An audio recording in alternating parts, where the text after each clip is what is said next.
Okay, so this is how we're going to we're going to cover the material on the bureaucracy. It's chapter 15. It's in your textbook, but you're not required to read it. I'm going to cover the information well enough that you'll be fine on the AP exam. But we want to make sure we cover some of the basics here. It'll be just like basically me being in class, except I'm down at Wisconsin Dells at a conference. But we pretty much know how everybody's going to react to it. So I know that right now Carter probably has his hand up, that Myron probably rolled her eyes at that joke, and that in about 3 minutes or so, Brenna will walk into the classroom. So let's take a look at the bureaucracy here. Let's go through the first slide. What is a bureaucracy? Basically, Congress and the president, they create all these laws, but they're also times very vague, and it's up to the government officials to figure out how to implement them and how to run them, and regulations and rules and forms and everything else that you need to have. So when you go to the DMV, that'll happen someday, Carter. When you go to the DMV, you're going to basically, be talking to a bureaucrat, somebody behind the desk, or somebody who's taking you on the test drive, or somebody has you fill out a form and you stand in line and you submit it and they take your picture. The person at City Hall behind the desk, or the person who works for the water department or for the recycling center in your local township. These are all parts of bureaucracy here. It's the way that we basically have government organized and implement the rules and laws in our society. Now, bureaucratic bashing has become like a national pastime. Everybody loves to rip on bureaucrats and on bureaucracies, including members of Congress, which is pretty ironic when you consider that their approval rating is around 18%. They still like to rip on bureaucrats.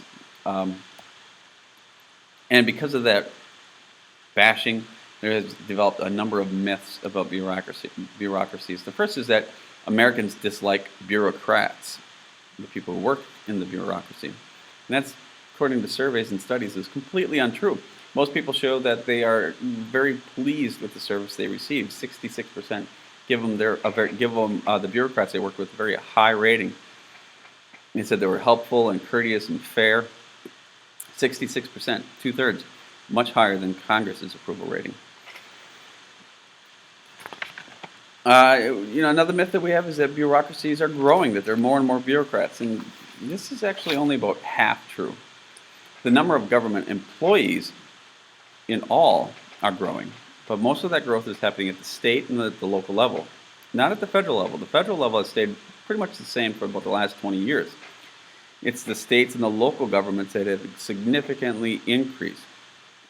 There's about 20 million federal employees at the state and local level, about 2.8 million at the federal level.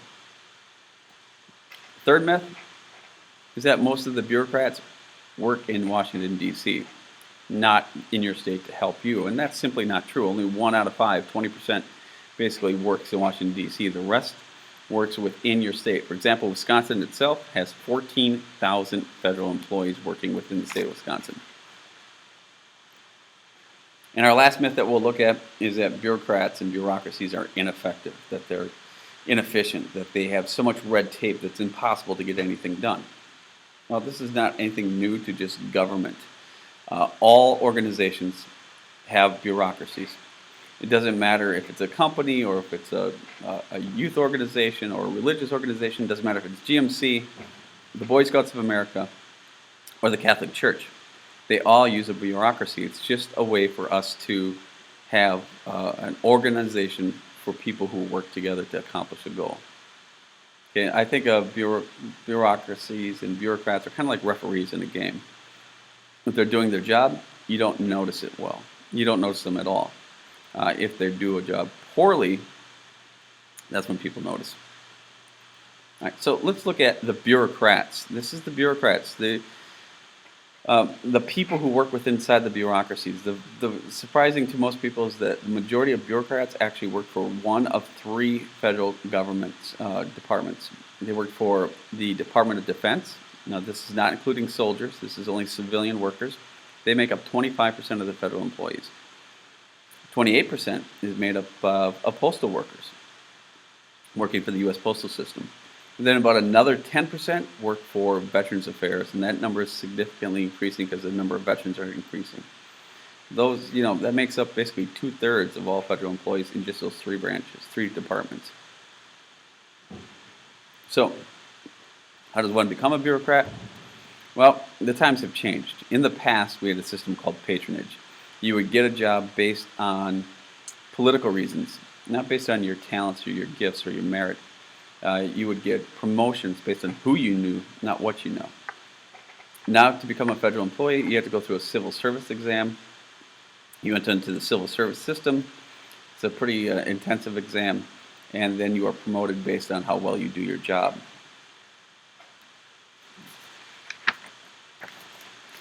Some bureaucrats are political appointments. These are individuals who basically are filled into a position, and they're picked by the President of the United States. Each president gets to appoint about 3,000 people into the bureaucracy.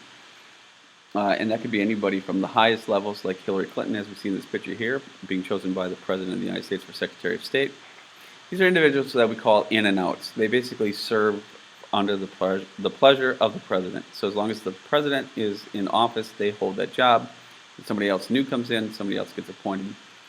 There's about 500 top-level positions that the President appoints and about 2,500 lower-level positions that the President also appoints, but we usually don't know who those individuals are, just because we don't care enough.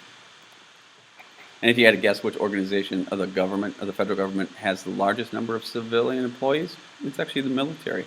It's the Department of Defense and some of the other ones that are attached to it. They hire millions of civilians to work for the Department of Defense. The idea of a soldier peeling potatoes and working at the KP just doesn't exist anymore. They don't use them for that anymore. So let's take a look at how bureaucracies are organized. Let's start at the very, very top. We'll start with our cabinet departments, our cabinet positions. Once again, we have our picture of our dysfunctional family, President Obama and Vice President Biden in the middle there. And there are 15 cabinet positions. Each one of them is led by a secretary. So Secretary of State, Secretary of Defense, Secretary of Interior, Secretary of Energy, Secretary of Education, and so on. The one exception is the Department of Justice. The person who is in charge of the Department of Justice is not called the Secretary of Justice, but given the title Attorney General. We also have regulatory agencies. So you got cabinet departments and you got regulatory agencies. These agencies, these bureaucrats, basically their job is to make sure that the regulations are enforced, and they're usually designed to protect public interest. It might be like the picture example here of the FCC, which makes sure that the content being played on the radio and on the television is appropriate for viewers of specific ages. They're the ones who give the TV shows their ratings and so forth, and if it's a higher rating, you might be on later at night. They also regulate things like food and drugs. So the food that you eat is actually inspected to make sure that it's safe and not full of contaminants, and the drugs that you might take, prescription drugs, of course, are drugs that have been tested. They know they're not going to have long-term harmful effects, and that any side effects that they may possibly have is going to be clearly labeled before you consume it. So we got cabinet departments, regulatory agencies, and the next one are government corporations. These are kind of like what they sound. They're bureaucracies that are supposed to run like their own company. Okay, so Amtrak, in the United States Postal Service are two examples of government corporations. Fortunately, they're not great examples because these are two individual companies here, government companies that do not make money. Amtrak and the Post Service loses money every single year. And so there's been a lot of talk, especially about the Postal Service lately, about what we should do about it. And if we look at it, they charge 45 cents for me to mail a letter from Wisconsin, and they'll deliver it to California for 45 cents. Or it'll be 45 cents for them to deliver it from my house to Kaukauna. Doesn't matter. Still 45 cents. Not a very effective way of doing it. And of course, there's something called email, so the mail has declined significantly. So there's lots of talks of doing things like taking the Postal Service and moving it, changing it, altering it, getting rid of some of the post offices that we have, or maybe not having delivery on Saturdays to try to make it more efficient, more cost effective. The last one we're going to look at how bureaucracies are organized is like a catch-all. Anything that doesn't fall into the ones that we've already talked about are what we call independent agencies. These are very specific agencies. They have a specific goal and task in mind. And my example I have on the slide is NASA.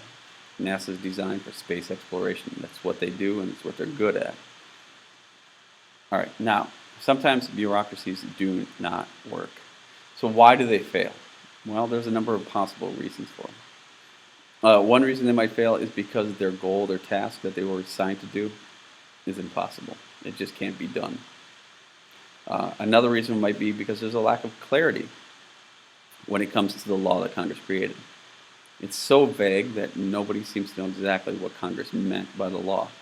There's a great example of this in your textbook on page 445. You should take a minute right now and you should read it. Oh, wait. You can pause the tape. Read page 445, the little box section that looks at drug offenders and student loans. It should be interesting to you. All right. Hopefully you paused this and you've read it. And you see that Congress basically had this law that said if you got charged with even a minor drug offense, you're ineligible for student loans, which means you have almost no chance of going to college in this day and age. That's a pretty harsh penalty, especially when you realize that if you committed a murder or a rape or an aggravated assault or a breaking and entering, and you served your time, you would be eligible for those loans. Somebody who's in possession of marijuana wouldn't be.